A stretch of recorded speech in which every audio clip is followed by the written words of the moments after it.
কইলে আপনি জান্নাতি হতে পারবেন না। নামে মুসলমান হয়ে লাভ নাই। আল্লাহ রাব্বুল আলামিন বলেন ওয়ালা তামুতুন্না ইল্লা আনতুম মুসলিমুন, তোমরা মুসলমান না হয়ে মরিও না।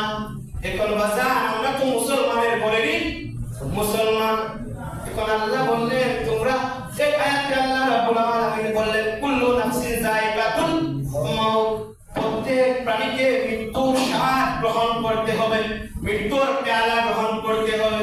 এখন আল্লাহ রাব্বুল আলামিন অন্য আয়াতে বললেন তোমরা মুসলমান না হয়ে মরিও না। তাহলে বোঝা যায় আমাদের মধ্যে সমস্যা আছে। কিভাবে সমস্যা আছে? আল্লাহ রাব্বুল আলামিন সূরাতুল আসরের মধ্যে বলেন ওয়াল আসরি ইন্নাল ইনসানা লাফি খুসর ইল্লাল্লাযিনা আমানু ওয়া আমিলুস সালিহাত ওয়া তাওয়াসাউ বিল হাক্কি ওয়া তাওয়াসাউ বিস সাবর।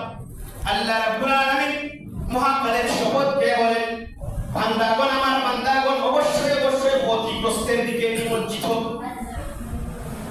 ওয়াল আসরি ইন্নাল ইনসানা লাফি খুসর, নিশ্চয় বান্দাগণ ক্ষতির দিকে অবধারিত।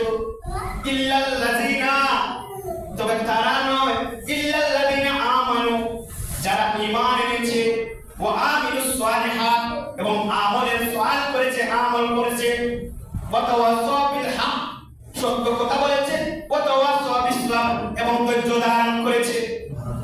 রাব্বুল আলামিন বলেন এই বান্দাগণ ক্ষতিগ্রস্তের দিকে নয়, যারা ঈমান এনেছে।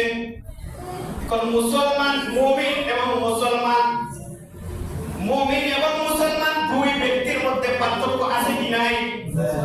দাড়ি টুপি থাকলে মুসলমান দাবি করা যাবে, ইমানদার দাবি করা যাবে? ইমানদার দাবি করা যাবে না বাবা। দাড়ি টুপি থাকলে মুসলমান ইমানদার দাবি করা যাবে না। ইমানের বই